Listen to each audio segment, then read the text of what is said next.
All right, guys, this is day 5. Once again, it is 10:15 at night. Been here since 8 a.m. Yeah, 8:15. Huge push on IB sub today. We'll get to that in just a second. I'm so stoked. I just put some finishing touches, just a mock-up with some template tape. You're seeing a bunch of empty boxes here from Send Cut Send, which is, I need to find somebody who does CNC locally, probably a bit cheaper and easier without minimums and stuff like that. But anyways, I use Send Cut Send because I can design in CAD, upload myself, test through things, different materials, and it's a little easier to work within the parameters because it's quick and it's generally responsive, and week and a half or so usually get your stuff. So anyways, I had 1, 2, 3 sheets of stuff, mostly prefab corners. Unique thing about how I built, so basically I'm kind of building an open enclosure around it just to kind of protect the sub, finish it, make it look a little nicer. And in order to make my process more efficient and more accurate, I used a bunch of these prefab corners and they drilled some dowels so that when I'm mocking these pieces up, or as I'm gluing them up, as I can't seem to aim, that when I put two pieces together, boom, now I have a little mock-up, and then as I'm gluing and working my way through, I literally can't, I'm right-handed, so we're just holding the camera. So that helps align things, which you'll see in a second, of why that really helped me. And cutting perfect radiuses and flush trimming, all of these with a handheld router and not a router table. There's a router table here, but just not as efficient. So this was way quicker. These are unique because like Mobile Solutions sells these in 3/4 inch MDF. These are half. That's as thick as you can get from Send Cut Send. But what they have is default is a 3/4 inch reveal here. And because I wanted to keep 3/4 as the structure, but I also wanted to have the ability to decide how I wanted to trim and make it fancy, which you'll see in a second. I have one of these panels that was pre-cut here that's on the piece right now, of adding some branding and some identity to it, or keep some areas just flat so it'd be a lot easier to wrap, which I have done. So there's kind of both. So I'm glad I did that. And then it's basically a 3-sided enclosure. So there's 2 different types of corners that have either 1 inch, 1 inch, or I don't know if I have one. Yeah, right here. This is my mock-up one that has 3/4 inch here and 1 inch here. So that allows, I have one side that I knew that was going to be 3/4. It's basically going to abut against my underseat storage that I'm going to put back in. So yeah, so without further ado, I might be more proud of this than the front sub and the kicks. So yeah, I almost just want to clear coat it. I'm so excited about it.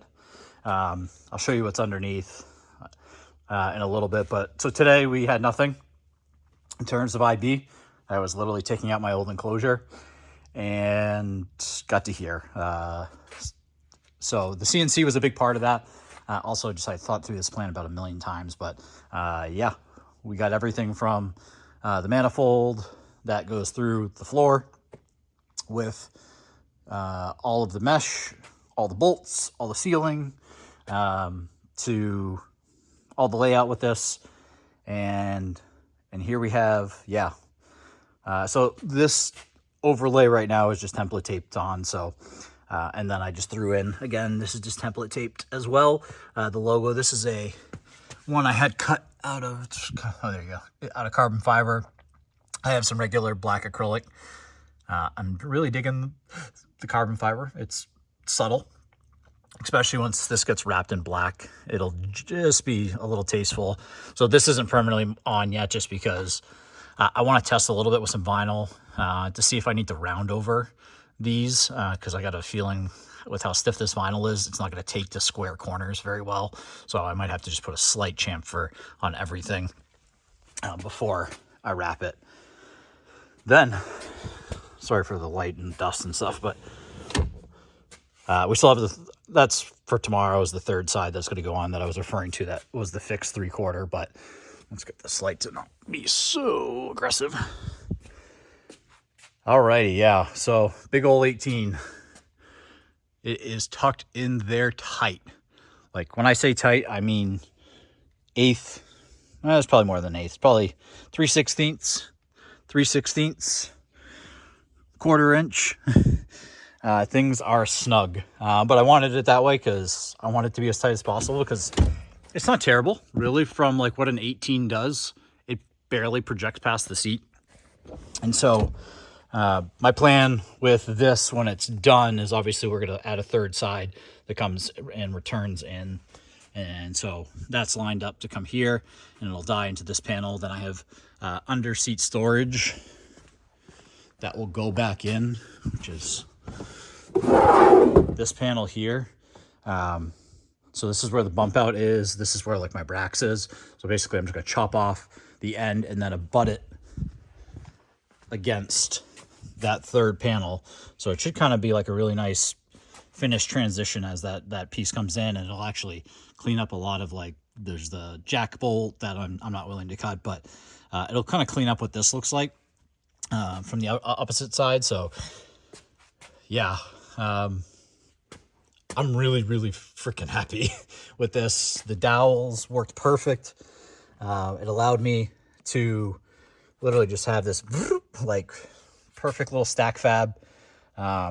Again, this is where CAD came into play, so I knew that 5-inch corners would clear the sub, and based on my layout, I kind of knew that this configuration should work. It's just kind of where on top of the baffle that's underneath, which I'll show you guys in a second, that was going to be the unknown factor until I got to actually drilling through. But it wasn't going to be more than like a 1/2 inch, 3/4 of an inch of variance from what my design was. So I knew that I was fairly safe with how I was going to put this together. So let's see if I can sneak around, give you guys a couple other angles here. But yeah, it looks big. It'll clean up. And then, so the intent with, sorry, there's a huge shop vac behind me. The top here, so you can see the last corners here are not full-size ones. These are just a 1-inch corner band. The intent is to have, I'm going to put a carpeted panel. I still have to put like a ledger that goes from here to support. And then I'm going to put a carpeted panel that it'll have a big circle, obviously, for the sub to breathe. But what I wanted is just to have a carpeted panel. So this will be vinyl wrapped, and then a carpeted panel that runs from here all the way back into the seat. And then it'll kind of cover all of this area and just be one uniform, nice, clean surface. And then I'll have a little bit of LED lighting inside of the enclosure, so you kind of just see the sub glow out of this circle. I'm really excited for that. I don't know if I'll get the LED lighting tomorrow. I should. My intent tomorrow is to obviously finish this, put that third panel on. Again, so this was that decision about the 1-inch corner. So you can see there's a 3/4 inch birch ply, and then there's a 1/4 inch MDF. So I'm just keeping this front. I'm gonna obviously body fill these little joints here, but this is just gonna stay flat. I decided to also stay perfectly square in terms of height. Especially since the sub was going to sit flat, I wanted to keep the surface of the enclosure flat with it. So the seat, it looks like it's hitting, but this is literally just open air in here. So it is like, it just, like, you sit on here, you can't feel the sub or anything. It is perfectly fine. I probably will take like a couple of either zip ties just to pull this up, just for my own happiness. But yeah, it's getting really close. I'm glad I pushed today, because I know that tomorrow, this actually shouldn't be too bad to wrap, because it's kind of just one singular band that goes all the way around. And then with those ledgers, the radius is pretty big here. Obviously, I'm going to run around over on the top of this and on the inside of this. And then I'll be able to just kind of cut my vinyl on the inside right here, carpeted panel on top, wrap the vinyl underneath, and then just emboss these areas. So I'm going to put the phone down for just a second so I can take the 18 out, and I'll show you guys what's underneath. So let's see if I can put you guys somewhere where you're not blind.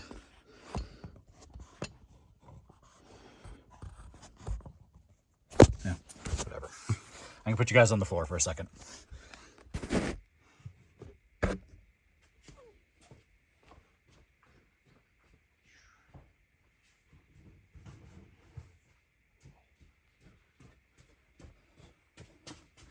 Okay, I'm back. Here is, I have it just taped so stuff doesn't get in, but I'll retape it in the morning just to show you guys what is underneath here. So, big hole. This is, again, I think it's like 53 or 54% SD. And it is through bolted, so I'll take off let me get the actual, this piece out of here. Go put this safely over here.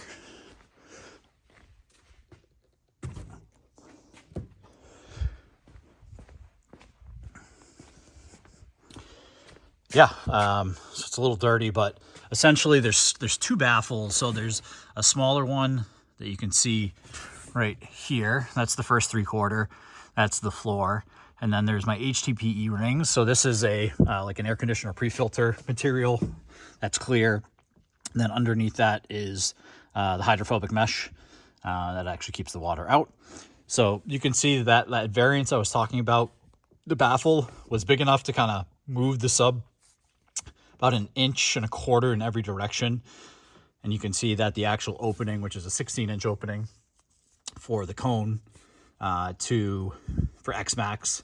That's why over here, this is a 3/4 birch ply and a 3/8 birch ply together. This is basically just to allow X-Max of the cone. X-Max is 19 millimeters, which is 3/4 of an inch. So I have the 3/4 of an inch plus 3/8. Never know. Just rather be safe. Don't want anything touching. And I can afford to give it the extra 3/8 of height. Yeah, so what I did was put the first ring and then cut my carpet. So the carpet is under this baffle. So it ends up being kind of like a pretty nice, like clean installation. Could have done the carpet a little better, but again, that's all getting buried. And then when it goes back to OEM, the whole storage covers any of the little cuts. There's a bunch of little cuts from my old enclosure with lighting and wiring that, yeah, that's all going to get covered and I'm not worried about that getting what it looks like when I turn my truck in. But again, it's all going to get covered with the OEM storage. So this, so there's a gap that I had to make an adjustment for here and here. So that's why the spacing isn't perfect. But there's 11 bolts, M6 by, I think they're 100 millimeter bolts. So they go through both layers of that 3/4 ply. And there's 2 layers of HDPE that are 1/4 inch each. Those are the rings that are underneath. So let me see if I can take you guys with me. We'll go on a creeper trip.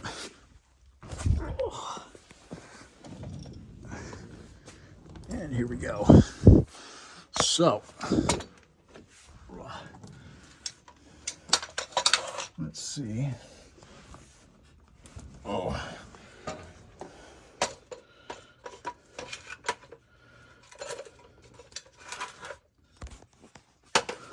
Sorry guys for the absolute terrible transition into here. But underneath the truck here, so we've already been on a drive and it's working. So this is, it is a D-shaped opening, but everything here is, so the reason I did 2 pieces of 1/4 inch is so I could pre-sandwich the hydrophobic and not have to deal with that like while I'm trying to work under here or in the truck. So you can see that smaller bolt there. There's 4 of those. So I basically pre-made the sandwich between the 2 rings with the pre-filter and the hydrophobic mesh, and then brought that underneath as a unit, and then through bolted with the 100mm bolts, which are obviously a little excessively long, but I just wanted to be safe. So not worried about heat shield here. There's plenty of room. The cat doesn't get that hot.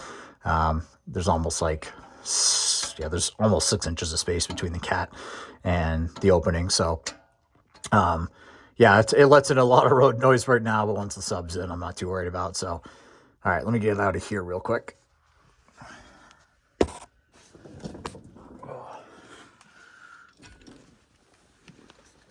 And bro. So, big day, almost there. Yeah, tomorrow we'll get this that thing upholstered and cleaned up and mounted permanently, playing music. I gotta get rid of my old XT. I'm actually gonna steal that, trim it, and then terminate it. That'll be my plug for powering this thing up. And then I was gonna move my front sub over to the other Class D channel, but it is so it's like minus 15 dB on. I have a little bit of gain on my 410 that's bridged to it, but maybe I'll move it over. I don't know. I'm kind of running out of time. That kind of stuff doesn't matter quite yet. But I may do that before Miguel shows up for the tune. I don't think it really makes a huge difference having the front sub on more power that it doesn't really need. Maybe just more headroom, less distortion. So anyways, I'm rambling. It's late. I'm really excited. The end is in sight. Tomorrow I tend to finish this, pack up, clean up this absolute mess that I've made of the old warehouse. Not sure if I'll bring all the stuff home tomorrow, but I'll definitely get everything packed up and condensed and then go back to the real world on Thursday. But thank you guys for watching. This is a longer update. Hopefully tomorrow is the final one of this process, and then I'll definitely do a big old comprehensive overview of my truck now that it's all changed, and explain some of the decisions that went into it, and yeah, and kind of the yearly overview, seasonal changes. But yeah, man, I'm proud of this sub thing. I won't lie. So see you guys.